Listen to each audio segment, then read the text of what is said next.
రబ్బాని తెలుగు కథలు.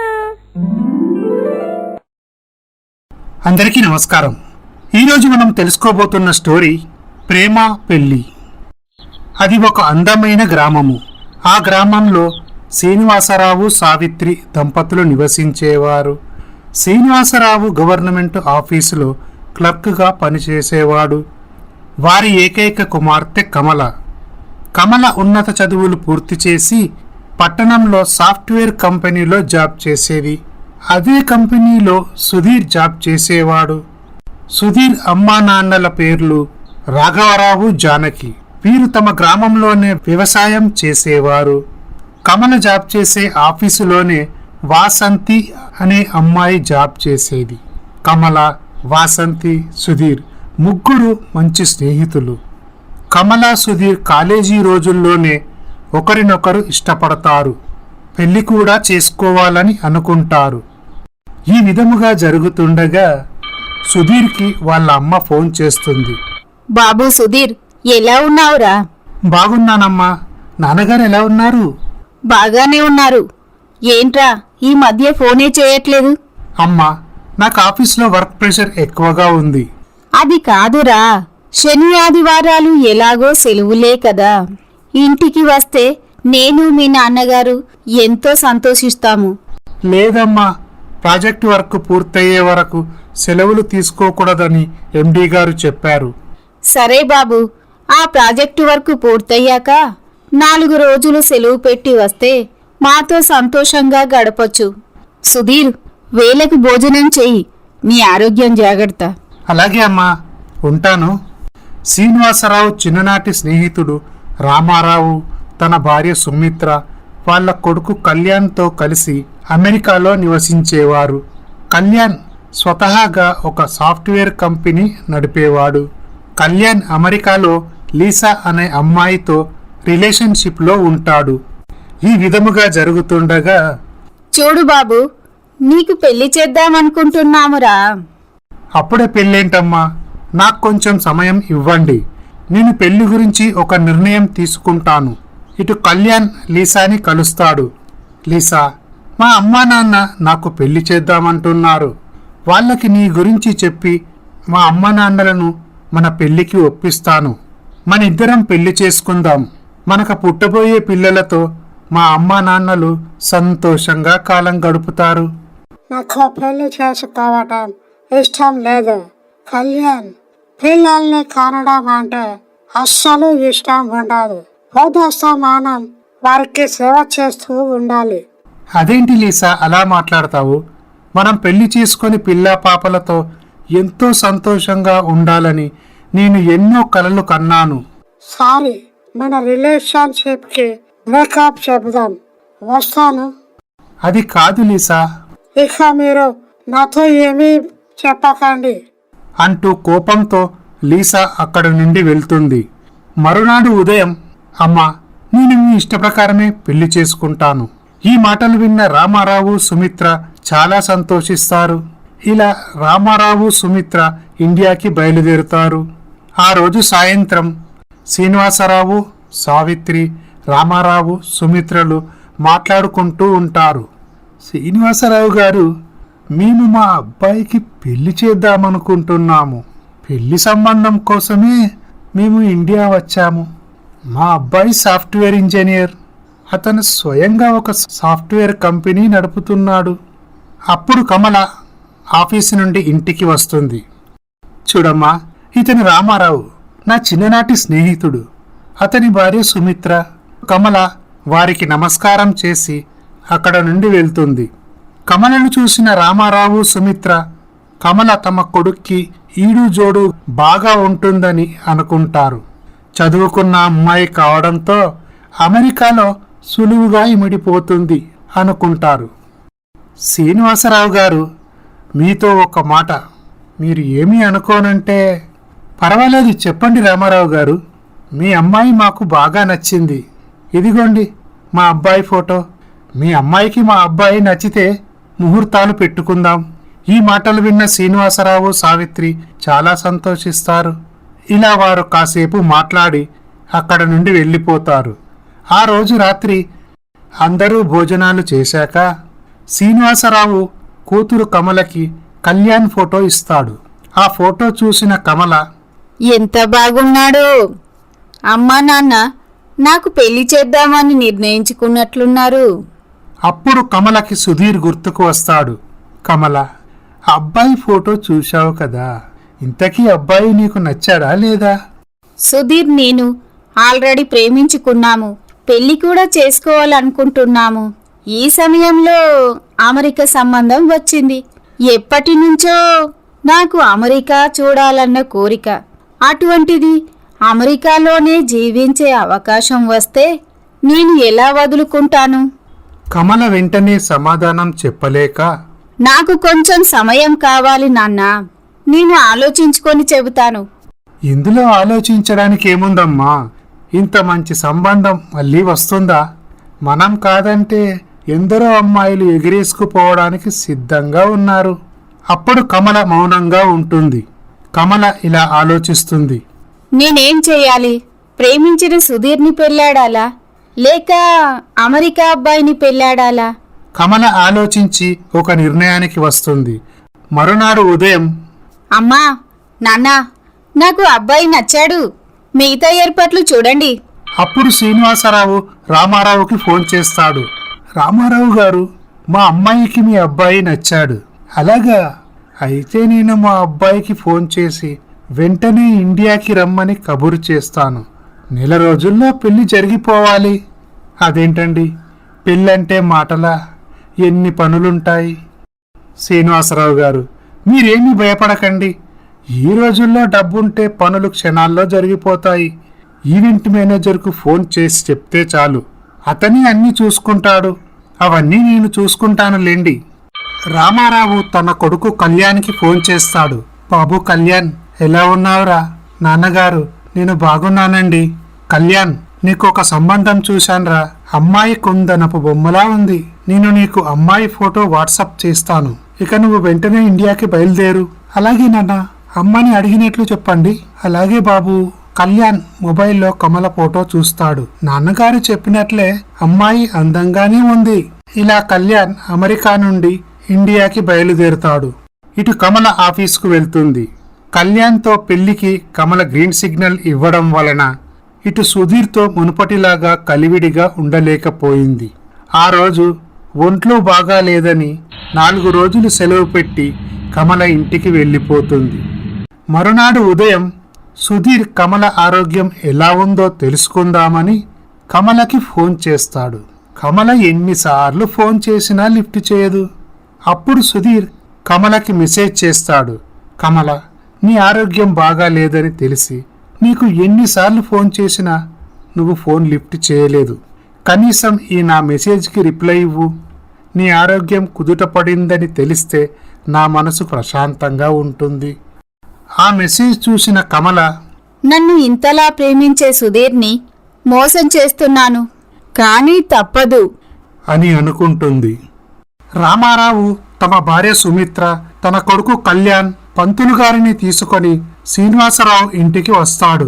కళ్యాణ్ కమలను చూసి ఫోటోలో కంటే లైవ్లోనే కమల బాగుంది అనుకుంటాడు. ఇటు కమల, అబ్బాయి అందంగా హాలీవుడ్ హీరోలా ఉన్నాడు అని అనుకుంటుంది.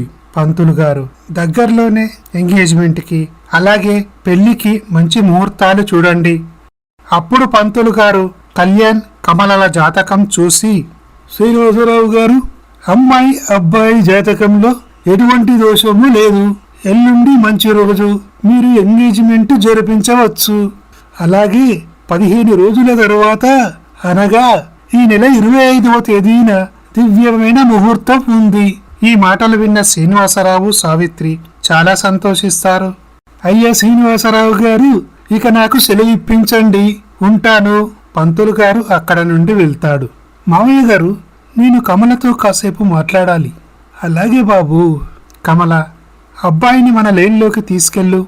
అప్పుడు కమల కళ్యాణ్ని తమ గార్డెన్లోకి తీసుకెళ్తుంది. హాయ్ అండి, నా పేరు కళ్యాణ్. మీరు చాలా అందంగా ఉన్నారు. మీరు ఫోటోలో కంటే లైవ్లోనే చాలా అందంగా కనిపిస్తున్నారు. థ్యాంక్స్ అండి, మీరు కూడా చాలా స్మార్ట్గా ఉన్నారు.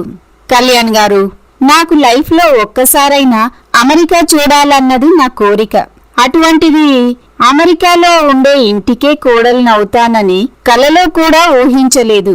మీరు నా భాగస్వామిగా లభించడం నా అదృష్టం. పెళ్ళయ్యాక మిమ్మల్ని కంపెనీకి ఎండీ చేస్తాను. కంపెనీ వ్యవహారాలన్నీ మీరే చూసుకోవాలి. నేను మరొక కంపెనీ స్టార్ట్ చేస్తాను.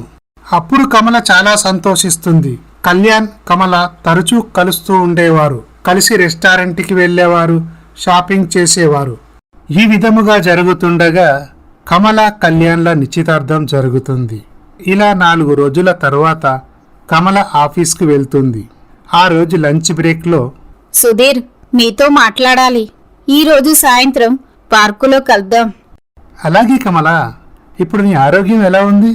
పర్వాలేదండి. ఆ రోజు ఆఫీస్ అయ్యాక కమల, సుధీర్ నెక్లెస్ రోడ్లో కలుసుకుంటారు. ఏంటి కమల, అంత నీరసంగా ఉన్నావు? అదేం లేదు సుధీర్, నేను నీతో ఒక విషయం చెప్పాలి. దయచేసి నన్ను అపార్థం చేసుకోవద్దు. చెప్పు కమల, ఏంటది? మన పెళ్లి గురించి మనిద్దరం ఎన్నో కలలు కన్నాము. కాని మన కలలు నెరవేరవు. నాకు మా అమ్మా నాన్న వేరే సంబంధం చూశారు. ఎంగేజ్మెంట్ కూడా అయిపోయింది. ఈ మాటలు విన్న సుధీర్ ఒక్కసారి షాక్ అవుతాడు. కమల, మనం ప్రేమించుకున్న సంగతి మీ అమ్మా నాన్నలకి చెప్పలేదా? చెప్పకుండా ఎలా ఉంటాను సుధీర్? నేను చేసే ప్రయత్నాలన్నీ చేశాను. అయినా వాళ్ళు మన పెళ్లికి ఒప్పుకోలేదు. ఈ సంబంధం ఒప్పుకోవడానికి నా మనసు అస్సలు అంగీకరించలేదు. కాని నా మీదనే ప్రాణాలు పెట్టుకున్న మా తల్లిదండ్రుల మాట కాదనలేకపోయాను. బిడ్డగా అది నా ధర్మం. అందుకే నేను ఈ పెళ్లికి తల వంచాను. మీ అమ్మా నాన్నలు పెద్దవాళ్ళు, వాళ్ళ ఆలోచనలు వాళ్ళకుంటాయి. అయినా నువ్వు నన్ను వదిలిపెట్టి వేరే వాళ్ళని పెళ్లి చేసుకొని అతనితో సుఖంగా ఉండగలవా? మనం మీ తల్లిదండ్రులను ఎదిరించి పెళ్లి చేసుకుందాం. కొన్ని రోజులు మన మీద కోపంగా ఉన్నా తర్వాత వాళ్ళే మనల్ని ఆదరిస్తారు. ఒకవేళ ఆదరించలేదనుకో, మనిద్దరికీ వచ్చే సాలరీస్తో మనం హ్యాపీగా బతకొచ్చు. ఇక మా అమ్మా నాన్నలు అంటావా, నిన్ను పెళ్లి చేసుకుంటానని చెబితే కాదనరు. మనం లేచిపోయి పెళ్లి చేసుకుంటే అమ్మ నాన్నల పరువు ఏమవుతుంది? ఈ వయసులో అవమానాన్ని తట్టుకోలేక ఆత్మహత్య చేసుకొని తనువు చాలిస్తారు. అంతేకాదు సుధీర్, పెళ్లికి ముహూర్తాలు పెట్టి పెళ్లి కార్డులు ప్రింటింగుకు కూడా ఇచ్చారు. ఇంత జరిగాక మనం ఏం చేయగలం చెప్పండి? సుధీర్, ఇప్పటికే నాకు చాలా ఆలస్యమైంది. ఇక నేను వెళ్తాను అని చెప్పి కమల అక్కడి నుండి వెళ్తుంది. ఆ రాత్రి ఇంటికి వచ్చాక సుధీర్ ఆలోచనలన్నీ కమల చుట్టే తిరుగుతున్నాయి. సుధీర్కి ఆ రోజు రాత్రంతా నిద్ర కూడా పట్టలేదు. తన ఆశలు, కలలు కళ్ళలవుతాయని కలలో కూడా ఊహించలేదు. మరునాడు ఉదయం సుధీర్ ఆఫీస్కు వెళ్తాడు. ఆ రోజు టీ బ్రేక్లో కమల, వాసంతి ఇద్దరూ మాట్లాడుకుంటూ ఉంటారు. ఇదంతా సుధీర్ దూరం నుండి గమనిస్తాడు. కమలా, నువ్వు చేస్తున్నది తప్పు.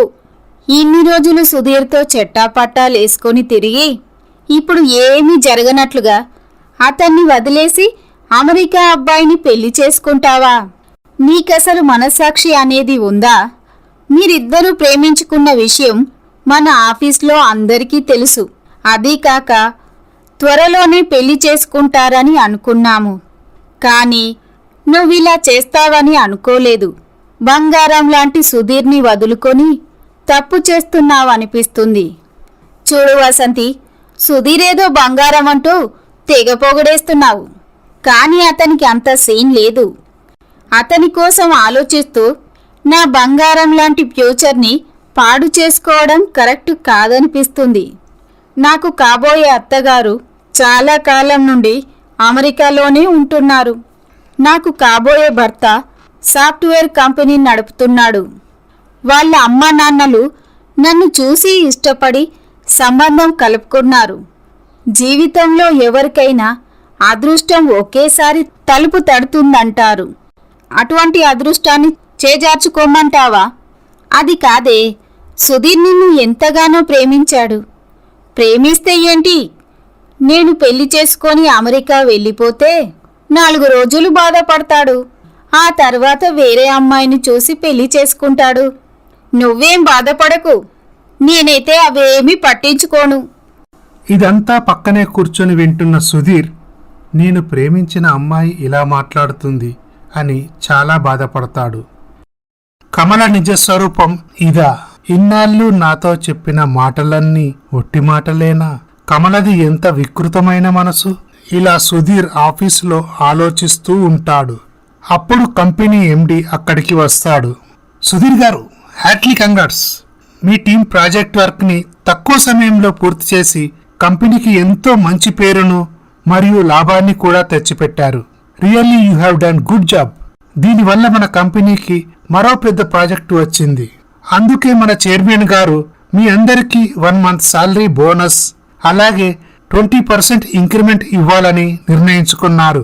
మీ టీం మెంబర్స్ అందరికీ 1 week లీవ్ శాంక్షన్ చేశారు. All the best to everyone. ఆ రోజు సుధీర్ ఆఫీస్ అయ్యాక, సారీ అండి సుధీర్ గారు, కమల చేసిన పనికి నేను చాలా బాధపడుతున్నాను. తను అలా చేసుండాల్సింది కాదు. పోనీలేండి వాసంతి గారు, ఇక ఆ విషయం వదిలేయండి. అలా కాదండి, మనిద్దరం వాళ్ళ ఇంటికి వెళ్ళి వాళ్ళ పేరెంట్స్తో మాట్లాడదాం. వాళ్ళ పేరెంట్స్ చాలా మంచివారు, మీ విషయం అర్థం చేసుకుంటారు. కమలను తప్పకుండా కన్విన్స్ చేస్తారు. మిమ్మల్ని ఎందుకిలా మోసం చేసిందని వాళ్ళ అమ్మా నాన్నల ముందే నిలదీద్దాం. అలా అడిగినంత మాత్రాన కమల నాతో పెళ్లికి ఒప్పుకుంటుందా? నిజంగా తనకు నా మీద ఇష్టమే ఉంటే ఇలా చేసేది కాదు. ఇంత జరిగాక మనం వెళ్ళి కమలను నిలదీసినా మనకు ఒరిగేది ఏమీ ఉండదు. పైగా కమల ముందు నేను చులకనవుతాను. అయినా వాసంతి గారు, ప్రేమ అనేది మనసు లోతుల్లో నుంచి పుట్టాలి. అంతేకాని మనం కమల వద్దకు వెళ్ళి నన్ను పెళ్లి చేసుకోమని బ్రతిమిలాడటం సరికాదు. మీరు నా మేలు కోరే ఇదంతా చెబుతున్నారని నాకు తెలుసు. కానీ ముగిసిన కథను మళ్ళీ ఎలా మొదలుపెట్టగలం?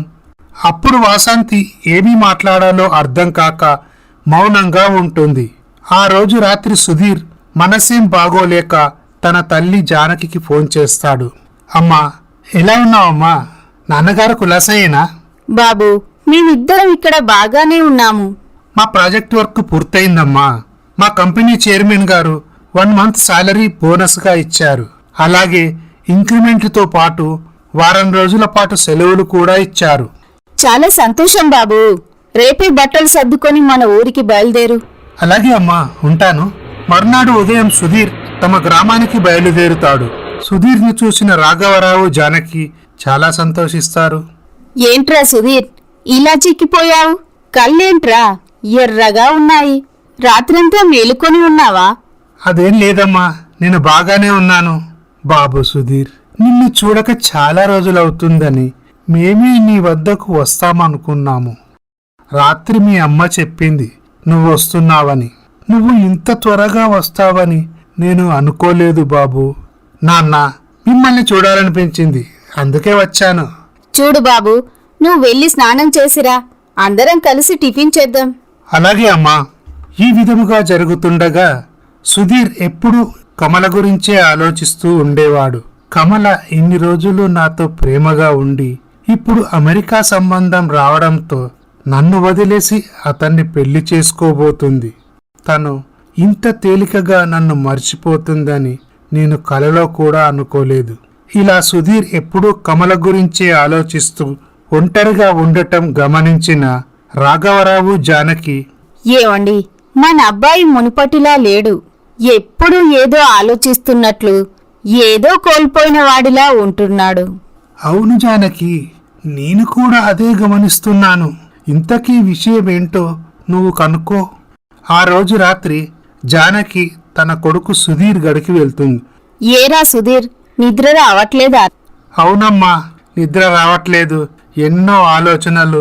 ఇక్కడికి వచ్చాక కూడా నా మనసు కుదుట పడలేదు. సుధీర్, అసలేం జరిగిందిరా? వచ్చినప్పటి నుండి చూస్తున్నాను, నువ్వు మునుపట్ల సంతోషంగా హుషారుగా ఉండట్లేదు. ఏదో కోల్పోయిన వాడిలా ఎప్పుడు ఆలోచిస్తూ ఉంటున్నావు. ఇంతకీ ఏం జరిగిందో చెప్పరా? నేను నీ కన్న తల్లిని, నాతో చెప్పడానికి నీకు ఎందుకు సందేహం? అమ్మా, నీతో చెబితేనైనా నా గుండెల్లో బాధ తీరుతుంది. నేను కంపెనీలో జాయిన్ అయిన కొన్ని రోజుల తర్వాత కమల అనే అమ్మాయి జాయిన్ అయింది. ఆ అమ్మాయి ఎంతో అందంగా ఉంటుంది. అలాగే ఆ అమ్మాయి జీనియస్. తను తొలిచూపులోనే నా మనసుకు నచ్చింది. చాలా చెలాకి అమ్మాయి. నేను టీం లీడర్ అవ్వడంతో నాతో చనువుగా ఉండేది. ఇలా మా మధ్య స్నేహంతో మొదలైన బంధం ప్రేమకు దారితీసింది. ఆ అమ్మాయి కూడా నన్ను చాలా ఇష్టపడేది. నేను కూడా ఆ అమ్మాయిని ఎంతగానో ప్రేమించాను. మేమిద్దరం పెళ్లి చేసుకోవాలని కూడా అనుకున్నాం. మా ఆఫీసులో అందరికీ కూడా మా గురించి తెలుసు. కమల మా ప్రేమ విషయం మీ అమ్మా నాన్నలతో మాట్లాడమని నాతో రోజూ చెప్పేది. నేను మన ప్రాజెక్ట్ వర్క్ పూర్తయ్యాక మా అమ్మ నాన్నలకు తెలియజేస్తానని చెప్పాను. కానీ మొన్న అనుకోకుండా ఒకరోజు సడన్ గా నేను మీతో మాట్లాడాలని చెప్పింది. నేను ఎంతో సంతోషించాను. కానీ తీరా కలిశాక కమల చెప్పిన మాటలు విని నేను షాక్ అయ్యాను. ఇంతకీ కమల ఏం చెప్పిందిరా? ఇంతకాలం కమల నువ్వు లేకపోతే నేను బతకలేను, నువ్వే నా సర్వస్వం అంటూ ఎన్నో మాయమాటలు చెప్పింది. ఇప్పుడు తన తల్లిదండ్రులు తనకు వేరే సంబంధం నిశ్చయించారని, ఆ సంబంధం తనకు ఇష్టం లేకున్నా తన తల్లిదండ్రుల కోసం ఒప్పుకున్నట్లు బాధతో చెప్పింది. నేను కూడా నిజమే అనుకున్నానమ్మా. నేను వాళ్ళ పేరెంట్స్ని కన్విన్స్ చేయమని ఎంతో సర్ది చెప్పాను. కానీ కమల వాళ్ళ పేరెంట్స్ని బాధ పెట్టడం ఇష్టం లేదని నాకు సారీ చెప్పి వెళ్ళిపోయింది. అటువంటి అమ్మాయి గురించి నువ్వు అంతలా ఆలోచించడం వేస్ట్ కదరా. అది కాదమ్మా. కమల నిన్న మధ్యాహ్నం క్యాంటీన్లో నా గురించి చాలా చులకనగా మాట్లాడుతూ తనకు వచ్చిన అమెరికా సంబంధం గురించి చాలా గొప్పగా చెప్పటం నేనే స్వయంగా విన్నాను. అమెరికా మీద మోజుతో వాళ్ళ అమ్మా నాన్నల కోసమే ఈ సంబంధం చేసుకుంటున్నట్లు చెప్పింది. కమల ఏం చెప్పిందిరా? ఇంతకాలం కమల నువ్వు లేకపోతే నేను బతకలేను, నువ్వే నా సర్వస్వం అంటూ ఎన్నో మాయమాటలు చెప్పింది. ఇప్పుడు తన తల్లిదండ్రులు తనకు వేరే సంబంధం నిశ్చయించారని, ఆ సంబంధం తనకు ఇష్టం లేకున్నా తన తల్లిదండ్రుల కోసం ఒప్పుకున్నట్లు బాధతో చెప్పింది. నేను కూడా నిజమే అనుకున్నానమ్మా. నేను వాళ్ళ పేరెంట్స్ని కన్విన్స్ చేయమని ఎంతో సర్ది చెప్పాను. కానీ కమల వాళ్ళ పేరెంట్స్ని బాధ పెట్టడం ఇష్టం లేదని నాకు సారీ చెప్పి వెళ్ళిపోయింది. అటువంటి అమ్మాయి గురించి నువ్వు అంతలా ఆలోచించడం వేస్ట్ కదరా. అది కాదమ్మా. కమల నిన్న మధ్యాహ్నం క్యాంటీన్లో నా గురించి చాలా చులకనగా మాట్లాడుతూ తనకు వచ్చిన అమెరికా సంబంధం గురించి చాలా గొప్పగా చెప్పటం నేనే స్వయంగా విన్నాను. అమెరికా మీద మోజుతో వాళ్ళ అమ్మా నాన్నల కోసమే ఈ సంబంధం చేసుకుంటున్నట్లు చెప్పింది. కమల నా మనసు ముక్కలు చేసిందమ్మా. సుధీర్, తప్పురా. నాకే ఇలా జరిగిందని అనుకోవద్దు. ఎవరికి కూడా ఇలా కాకూడదు. మనిషికి మనసును మించిన శత్రువు మరొకటి లేదురా. మనసును జయిస్తే ప్రపంచాన్ని జయించినట్టే. బాధ అనేది ఆకాశంలో చందమామ లాంటిది. ఒకసారి ఎక్కువగా, ఒకసారి తక్కువగా కనిపిస్తుంది. ఇంకోసారి మబ్బుల చాటున మాయమైపోతుంది. పదే పదే జరిగిన విషయాన్ని తలుచుకుంటూ కృంగిపోవడం సరైన పద్ధతి కాదు. ఎలాంటి కష్టాన్నైనా ఎదుర్కొని గెలుపును, ఆనందాన్ని నీ సొంతం చేసుకోవాలి. అది జీవితం అంటే. కమలకు నీతో జీవితాన్ని పంచుకునే అదృష్టం లేకపోవడం వలనే నిన్ను వదిలిపెట్టిపోయింది. అంత మాత్రాన జీవితం శూన్యమైపోయిందనుకుంటే ఎలా? అది కాదమ్మా. మేమిద్దరం ఒకరినొకరు ఇష్టపడ్డాము, పెళ్లి కూడా చేసుకోవాలని అనుకున్నాం. నువ్వు చెప్పింది కరెక్టే సుధీర్. కాకపోతే ఆ అమ్మాయి నిజస్వరూపం నీకు పెళ్లికి ముందే తెలిసింది. అందుకు నువ్వు సంతోషించాలిరా. అందుకే అంటారు పెద్దలు, ఏది జరిగినా మన మంచికే అని. అమ్మా, నేను ఇన్నాళ్ళు కన్న కలలను తను చిన్నాభిన్నం చేసింది. నా గురించి తెలిసిన వాళ్ళందరూ ఆఫీసులో నన్ను చులకనగా చూడరు. నిజమేరా నువ్వు చెప్పుతున్నది. ఆ పరిస్థితులను మర్చిపోయి మామూలుగా తిరగడం కష్టంగానే ఉంటుంది. కాని తప్పదు. మెరిసేదంతా బంగారం కాదు నాన్న.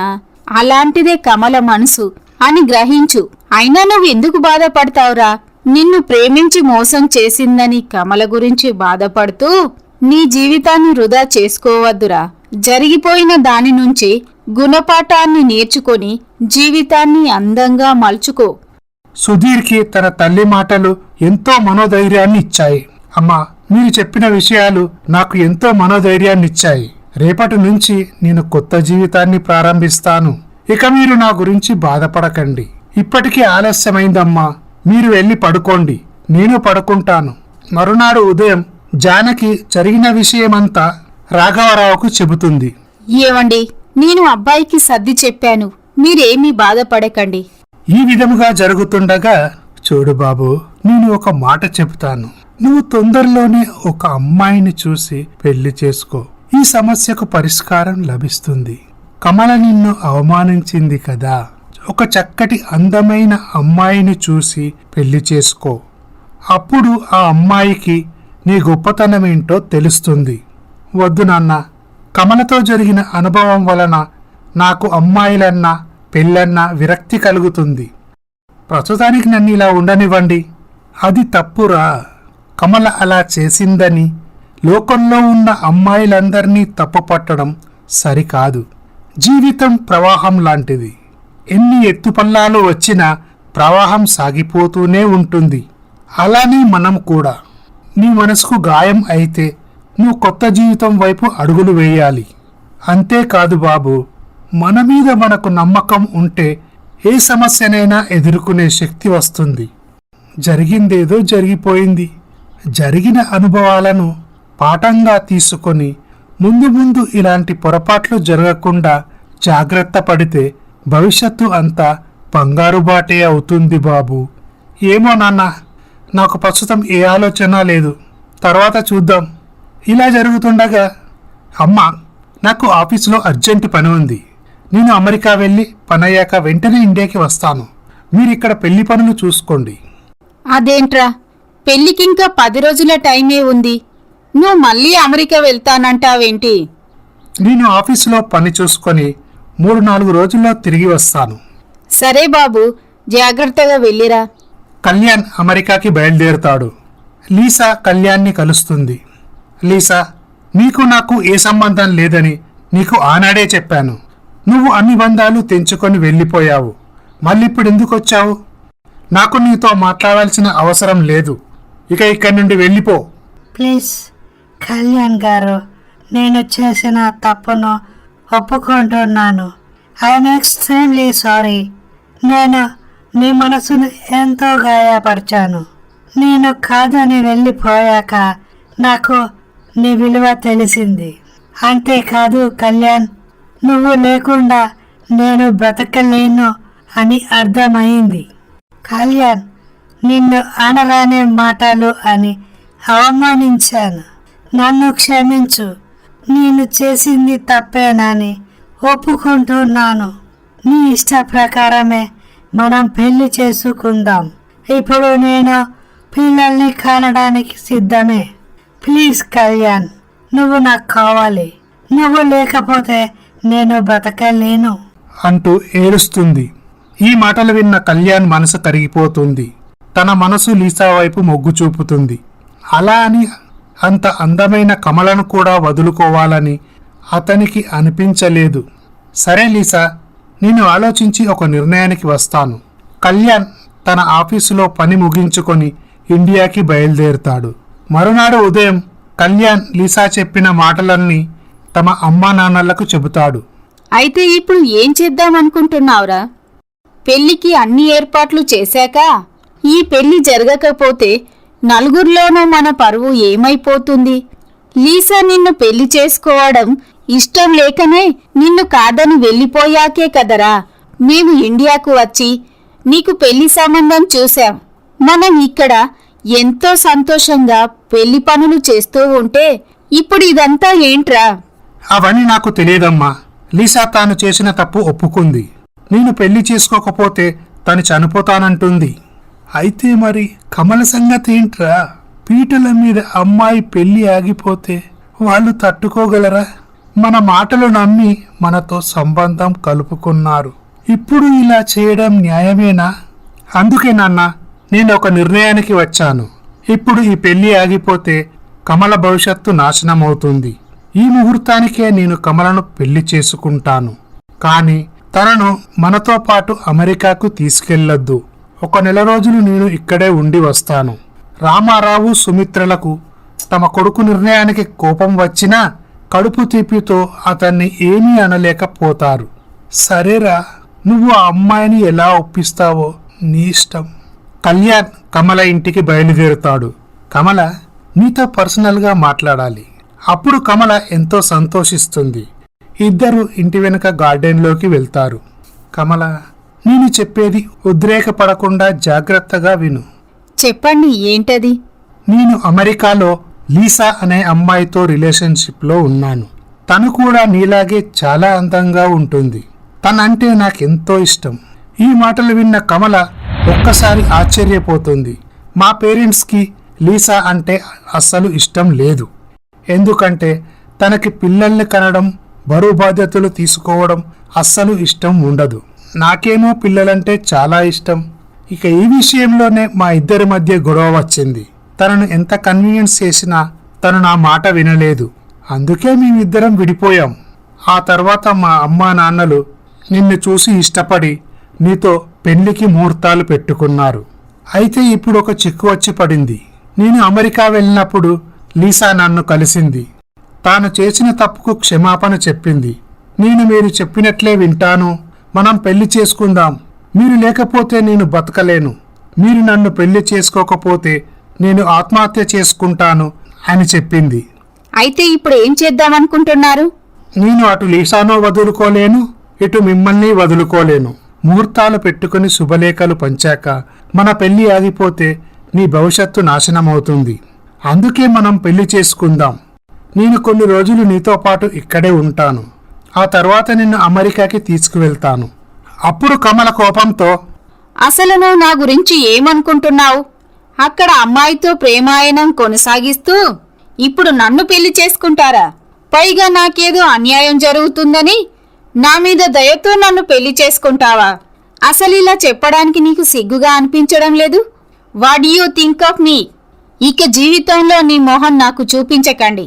ఇక్కడి నుండి వెళ్ళండి. ఆవేశపడకు కమల. అమెరికాలో లివింగ్ రిలేషన్షిప్ కామన్. కొన్ని రోజులు కలిసుంటారు, ఆ తర్వాత విడిపోతారు. ఇప్పుడు పీటల వరకు వచ్చిన నీ పెళ్లి ఆగిపోతే మళ్ళీ నీకు పెళ్లి జరగడం చాలా కష్టం. ఇప్పుడు ఈ పెళ్లి చేసుకొని జీవితాంతం బాధపడే కంటే అసలు పెళ్లే చేసుకోకపోవడం బెటరు. నాకు నీతో మాట్లాడాలంటేనే అసహ్యం వేస్తుంది. నువ్వు ఇక్కడి నుండి వెళ్ళిపో. అప్పుడు కళ్యాణ్ అక్కడి నుండి వెళ్ళిపోతాడు. అప్పుడు కమల బాధతో, అమెరికా మీద మోజుతో బంగారం లాంటి సుధీర్ని కాదని అమెరికా సంబంధం ఒప్పుకున్నందుకు నాకు తగిన శాస్తి జరిగింది. ఇప్పుడు సుధీర్ దగ్గరికి వెళ్ళి క్షమించమని అడిగే అర్హత కూడా నాకు లేదు.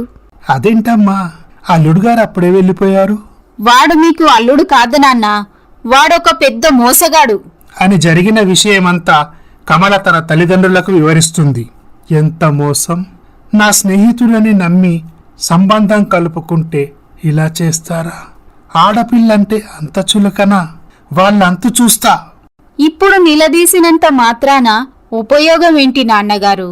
ఇంత జరిగాక కూడా నన్ను ఉద్ధరించడానికి కళ్యాణ్ నన్ను పెళ్లి చేసుకుంటానన్నాడు. ఏవండి, జరిగినదంతా మన మంచికే అనుకుందాం. పెళ్లికి ముందే వాళ్ళ నిజస్వరూపం బయటపడింది. ఒకవేళ పెళ్ళయ్యాక తెలిస్తే మన అమ్మాయి జీవితాంతం బాధపడుతూ ఉండేది. పోతే పోనీలెండి, వేదవ సంబంధం. చూడమ్మా, జరిగిన విషయం గురించి ఆలోచిస్తూ బాధపడకు, ధైర్యంగా ఉండు. అదొక పీడకలలా మర్చిపో. ఇటు కళ్యాణ్ వాళ్ళ అమ్మా నాన్నల వద్దకు వస్తాడు. అమ్మా, సాయంత్రానికి ఫ్లైట్ టికెట్లు బుక్ చేశాను, మనం అమెరికా వెళ్తున్నాం. అదేంట్రా, ఏం జరిగింది? నేను ఆ అమ్మాయికి లీసా గురించి చెప్పాను. అమెరికాలో అమ్మాయితో రిలేషన్షిప్ మెయింటైన్ చేస్తూ నన్ను పెళ్లి చేసుకుంటావా, నేను నీకు ఎలా కనపడుతున్నాను అంటూ నానా మాటలు తిట్టి నన్ను ఇంట్లో నుంచి పంపించి వేసింది. కళ్యాణ్, ఏ అమ్మాయి అయినా తన భర్త తనకే సొంతం అనుకుంటుంది.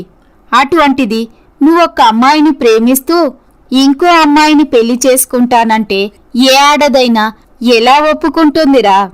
అవును బాబు, నువ్వు చేసిన పనికి నా స్నేహితుడు నన్ను అసహించుకొని ఉంటాడు. ఇక మనం ఇక్కడ ఉండడం అంత మంచిది కాదురా, అమెరికా వెళ్ళిపోదాం పదండి. ఇలా రామారావు, సుమిత్ర, కళ్యాణ్ అమెరికాకి వెళ్ళిపోతారు.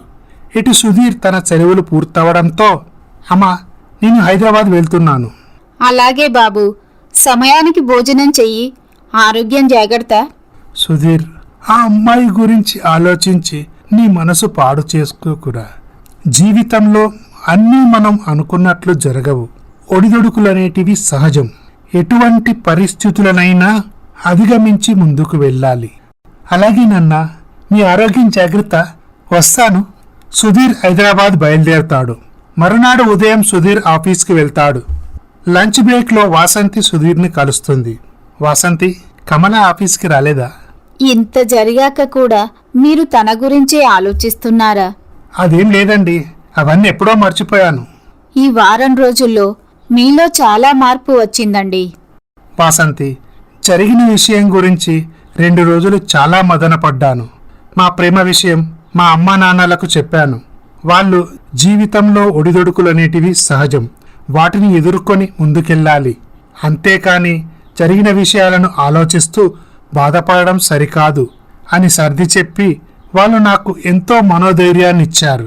ఇంతకీ కమలకు పెళ్ళి అయిపోయిందా? లేదండి, మీరు ఊరు వెళ్ళాక ఇక్కడ చాలా జరిగింది. వాసంతి, అసలేం జరిగింది? కమల పెళ్లి చేసుకునే అబ్బాయి కళ్యాణ్కి అమెరికాలో లీసా అనే అమ్మాయితో రిలేషన్షిప్ ఉంది. కళ్యాణ్ ఆమెని పెళ్లి చేసుకుందామని అనుకున్నాడట. కళ్యాణ్ తల్లిదండ్రులకు లీసా అంటే ఏమాత్రం ఇష్టం ఉండేది కాదు. కాని లీసాకి కళ్యాణ్ని పెళ్లి చేసుకోవడం ఇష్టం లేకపోవడంతో వాళ్ళ రిలేషన్షిప్ బ్రేకప్ అయింది. అప్పుడు వాళ్ళ అమ్మా నాన్న ఇండియాకు వచ్చి తన కొడుక్కు పెళ్లి సంబంధాలు చూడటం మొదలుపెట్టారు. ఆ క్రమంలోనే తన మిత్రుడు కూతురైన కమల వారికి నచ్చింది. కమల కూడా అమెరికా మీద మోజుతో ఈ సంబంధం ఒప్పుకుంది. ఇలా జరిగిన విషయమంతా వాసంతి సుధీర్తో చెబుతుంది. పీటల మీద పెళ్లి ఆగిపోవడంతో కమల తట్టుకోలేకపోయింది. నేను ఎంత సర్ది చెప్పినా వినకుండా జాబ్కు రిజైన్ చేసి వెళ్ళిపోయింది. ఈ మాటలు విన్న సుధీర్కి కమలపై జాలి కలుగుతుంది. వాసంతి, కమలకి రాకూడని కష్టమే వచ్చింది. సుధీర్ గారు, మీరు ఏమీ అనుకోనంటే నేనొక మాట చెప్తాను. కమల తెలుసో తెలియకో ఒక తప్పు చేసింది. మీ మనసును గాయపరిచింది. నేను కాదనును. కాని తను జరిగిన దాని గురించి చాలా పశ్చాత్తాపపడుతుంది. ఎంతైనా మీరు ఒకప్పుడు తనని మనసారా ప్రేమించారు కదా. జరిగిందేదో జరిగిపోయింది. దాన్ని మనసులో పెట్టుకోకుండా కమలని ఆదరిస్తే బాగుంటుందని నా అభిప్రాయం. నిజానికి తాను చేసిన పనికి మీకంటే నాకే ఎక్కువ కోపం వచ్చింది. కాని ఇప్పుడు తన పరిస్థితి చూసి నాకు జాలేసి మీతో చెబుతున్నాను. అప్పుడు సుధీర్ ఏమీ మాట్లాడకుండా మౌనంగా ఉంటాడు. ఈ విధంగా జరుగుతుండగా ఒకరోజు వాసంతి కమల ఇంటికి వెళ్తుంది. కమల, జరిగిన విషయాల గురించి బాధపడుతూ ఉంటే నువ్వు జీవితంలో ముందుకు ఎలా వెళ్ళగలవు? నన్ను క్షమించు వాసంతి. నువ్వు ఇంత చెప్పినా వినకుండా సుధీర్ ప్రేమను ఎగతాళి చేసి నేను అమెరికా సంబంధం ఒప్పుకున్నందుకు నాకు భగవంతుడు తగిన శాస్తి విధించాడు. బాధపడకు కమల, నేను సుధీర్ను ఒప్పిస్తాను. మీరు పెళ్లి చేసుకోండి. ఇంత జరిగాక సుధీర్ నన్ను ఆదరిస్తాడా? సుధీర్ది స్వచ్ఛమైన ప్రేమ. అంత తేలిగ్గా నిన్ను మర్చిపోలేడు. సుధీర్కి వాళ్ళ అమ్మా నాన్నంటే చాలా ఇష్టం. వారి మాట కాదనలేడు. మన ఒక్కసారి వాళ్ళని కలుద్దాం. ఏమో వాసంతి, వాళ్ళు మా పెళ్లికి ఒప్పుకుంటారని నాకు నమ్మకం కలగట్లేదు. నువ్వేమీ టెన్షన్ పడకు. రేపే మనం వాళ్ళ దగ్గరికి వెళ్దాం. ఇలా మరునాడు ఉదయం వాసంతి కమలను తీసుకొని సుధీర్ అమ్మా నాన్నల వద్దకు వెళ్తుంది. కమల, వాసంతి సుధీర్ అమ్మా నాన్నలకు నమస్కరించి, అంకుల్, నేను సుధీర్ ఆఫీస్లోనే పనిచేస్తాను. నా పేరు వాసంతి. ఈ అమ్మాయి పేరు కమల. సుధీర్ ప్రేమించింది ఈ అమ్మాయినే. అయితే మీరు ఇప్పుడు ఇక్కడికి ఎందుకు వచ్చారు? ఈ పాటికి నువ్వు పెళ్లి చేసుకొని అమెరికా వెళ్ళిపోయావనుకున్నా. మా అబ్బాయి నీ గురించి ఎంత పరితపించాడో, ఎంత మదన పడ్డాడో మాకు తెలుసు. అంత మంచివాడిని మోసం చెయ్యాలని నీకు ఎలా అనిపించింది? ఆంటీ, నన్ను క్షమించండి. నేను అమెరికా మీద మోజుతో మీ అబ్బాయిని నిర్లక్ష్యం చేసి నానా మాటలు అన్నాను. అందుకు దేవుడు నాకు తగిన శాస్తి జరిపించాడు. ఆ అమెరికా అబ్బాయి వేరే అమ్మాయితో ప్రేమలో ఉన్నాడు. అతను ఆ అమ్మాయిని పెళ్లి చేసుకుంటానని మాట ఇచ్చాడంట. అలాగే ఇటు నన్ను కూడా పెళ్లి చేసుకుంటానన్నాడు. అప్పుడు నాకు కోపం వచ్చి అతన్ని ఇష్టం వచ్చినట్టు తిట్టి పంపించేశాను. మా అమ్మా నాన్నలు కూడా ఈ విషయం తెలిసి చాలా బాధపడ్డారు. అప్పుడు నాకు సుధీర్ గుర్తుకు వచ్చాడు. కానీ ఏం లాభం? సుధీర్ వద్దకు వెళ్ళి క్షమించమని అడిగే సాహసం కూడా చేయలేకపోయాను. ఇప్పుడు కూడా నేను ఇక్కడికి వచ్చింది సుధీర్ని నాకిచ్చి పెళ్లి చేయమని అడగటానికి కాదు. చేసిన పాపం చెబితే పోతుందంటారు. చూడమ్మా, మనం ప్రేమించే వాళ్ళకంటే మనల్ని ప్రేమించే వాళ్ళని పెళ్లి చేసుకుంటే మన జీవితం చాలా బాగుంటుంది. నువ్వు చేసిన తప్పుకు పశ్చాత్తాపపడుతున్నావు. పశ్చాత్తాపానికి మించిన ప్రాయచిత్తం లేదు. నువ్వు సుధీర్ వద్దకు వెళ్ళి క్షమాపణ అడగటానికి కూడా భయపడుతున్నావంటే నువ్వు చేసిన తప్పుకు ఎంత బాధపడుతున్నావో నాకు అర్థమైంది. చూడమ్మా, మీకు జరిగిన అవమానానికి మీ తల్లిదండ్రులు కూడా ఎంతో బాధపడుతున్నారని మాకు తెలుసు. మా అబ్బాయి మా మాట కాదనలేడు. మేము మా అబ్బాయితో మాట్లాడి మీ పెళ్లికి ఒప్పిస్తాము. ఇక నువ్వు ధైర్యంగా ఇంటికి వెళ్ళు. ఈ విషయం మీ అమ్మా నాన్నలతో కూడా చెప్పు. వారి మనసు కూడా కాస్త కుదుట పడుతుంది. చాలా సంతోషం అండి. నేను వెంటనే మా అమ్మా నాన్నలతో ఈ విషయం చెప్తాను. ఈ విధముగా జరుగుతుండగా రాఘవరావు జానకి పట్టణంలోని తన కొడుకు సుధీర్ వద్దకు వెళ్తారు. అదేంటమ్మా మీరు ఇలా వచ్చారు? కనీసం మీరు వస్తున్నట్టు ఫోన్ కూడా చేయలేదు. అదేం లేదు బాబు, నిన్ను చూడాలనిపించింది, అందుకే వచ్చాము. సుధీర్, నీతో ఒక మాట చెప్పాలిరా. మొన్న కమలా వాసంతి ఇద్దరూ మన ఇంటికి వచ్చారు. పాపం కమలను చూస్తే నాకు బాధనిపిస్తుందిరా. అమెరికా సంబంధం క్యాన్సల్ అవ్వడంతో అమ్మాయి చాలా బాధపడుతుంది. తాను చేసిన తప్పుకు ఎంతగానో కుమిలిపోయింది. కనీసం ఆ అమ్మాయిని దగ్గరికి వచ్చి క్షమించమని అడగలేకపోయింది. ఒక ఆడపిల్ల అంతలా బాధపడుతుంటే నేను చూడలేకపోయాను. ఎందుకంటే నేను కూడా ఒక ఆడదాన్నే కదరా. ఆ అమ్మాయి నీ ప్రేమను అవమానించి తప్పు చేసింది. నేను కాదనట్లేదు. తప్పులు చేయడం మానవ నైజం. కాని చేసిన తప్పును తెలుసుకొని క్షమించమని అడిగే గొప్ప మనసు ఎంతమందికి ఉంటుంది? ఆ అమ్మాయి మన ఇంటికి వచ్చినప్పుడు చేసిన తప్పుకు క్షమాపణే కోరింది. కాని తాను నీతో పెళ్లి జరిపించమని అడగలేదు. అవును బాబు, నిజానికి ఆ అమ్మాయి చాలా మంచిది. కాకపోతే ఆ అమ్మాయికి అమెరికా మీద ఉన్న మోజుతో అలా చేసింది. ఇప్పుడు తాను పశ్చాత్తాపపడుతుంది. చూడు బాబు, పశ్చాత్తాపానికి మించిన ప్రాయచిత్తం లేదురా. నువ్వు ఆ అమ్మాయిని పెళ్లి చేసుకొని మీరిద్దరూ సుఖంగా ఉండాలన్నదే మా కోరిక. నాన్న చిన్నప్పటి నుండి నన్ను ఎంతో అల్లారముద్దుగా పెంచారు. విద్యాబుద్ధులు నేర్పించి నన్ను ఇంతటి వాణ్ణి చేశారు. ఇప్పటి వరకు నేను మీ మాటకు ఎదురు చెప్పలేదు. ఇక ముందు కూడా ఎదురు చెప్పను. మీ ఇష్ట ప్రకారమే కమలను నేను పెళ్లి చేసుకుంటాను. అప్పుడు రాఘవరావు జానకి చాలా సంతోషిస్తారు. అమ్మా నాన్న, మీరు జాగ్రత్తగా ఇంటికి వెళ్ళండి. నేను ఆఫీస్కు వెళ్తాను. ఇటు కమల, అమ్మా నాన్న, మీకొక విషయం చెప్పాలి. నేను కాలేజీ చదివే రోజుల్లో సుధీర్ అనే అబ్బాయిని ఇష్టపడ్డాను. అతను కూడా నన్ను ప్రేమిస్తున్నాడు. ఈ విషయం మీతో చెప్పి మిమ్మల్ని ఒప్పించి అతన్ని పెళ్లి చేసుకోవాలనుకున్నాను. అదే సమయంలో అమెరికా సంబంధం రావడంతో నాకు అమెరికా మీద ఉన్న మోజుతో నేను సుధీర్ని కాదని అమెరికా సంబంధం ఒప్పుకున్నాను. కాని ఆ అమెరికా అబ్బాయి కళ్యాణ్ మనల్ని మోసం చేశాడు. చూడమ్మా, నిన్ను అంతలా ప్రేమించే అబ్బాయిని కాదని నువ్వు తప్పు చేశావు. నేను చేసిన తప్పుకు సుధీర్ను క్షమించమని అడిగే ధైర్యం కూడా చేయలేకపోయాను. నాలో నేనే కుమిలిపోతుంటే నా స్నేహితురాలు వాసంతి నాకు మనోధైర్యాన్నిచ్చి సుధీర్ వాళ్ళ అమ్మా నాన్నల వద్దకు తీసుకెళ్ళింది. వాళ్లకు నేను జరిగిన విషయం అంతా చెప్పాను. వాళ్ళు కూడా మనకు జరిగిన అన్యాయానికి చాలా బాధపడ్డారు. సుధీర్ వాళ్ళ అమ్మా నాన్న నాతో పెళ్లికి సుధీర్ను ఒప్పిస్తానన్నారు. అప్పుడు శ్రీనివాసరావు సావిత్రి చాలా సంతోషిస్తారు. పీటల మీద పెళ్లి ఆగిపోవడంతో మళ్ళీ నీకు పెళ్లి జరుగుతుందో లేదని మేము చాలా మదన పడ్డాం.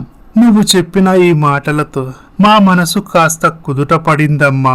నిజానికి సుధీర్ వాళ్ళ అమ్మా నాన్నలు చాలా మంచివారు. మంచివారికి భగవంతుడు మేలే చేస్తాడమ్మా. ఈ విధముగా జరుగుతుండగా సుధీర్ తమ అమ్మా నాన్నలను తీసుకుని శ్రీనివాసరావు ఇంటికి వస్తాడు. అన్నయ్య గారు, పీటల మీద పెళ్లి ఆగిపోవడంతో మా కూతురికి ఇక పెళ్లి జరుగుతుందో లేదోనని మేము చాలా బాధపడ్డాము. మీది చాలా గొప్ప మనసు. మీ మేలు ఈ జన్మలో మర్చిపోలేమండి. చూడమ్మా, పిల్లలన్నాక చిన్న చిన్న పొరపాట్లు చేస్తూ ఉంటారు. ఆ పొరపాట్లను మనం సరిదిద్ది వారి భవిష్యత్తుకు బంగారు బాట వేయడం పెద్దవారిగా మన బాధ్యత. ఇలా సుధీర్ కమలల వివాహం జరుగుతుంది. వారు ఎంతో సంతోషంగా తమ జీవితాన్ని కొనసాగిస్తారు. ఇలా ఈ కథ సుఖాంతమవుతుంది. ఈ స్టోరీ కనుక మీకు నచ్చినట్లయితే మా ఛానల్ని సబ్స్క్రైబ్ చేసుకోండి, లైక్ చేయండి, షేర్ చేయండి, కమెంట్ చేయండి. Thank you for watching.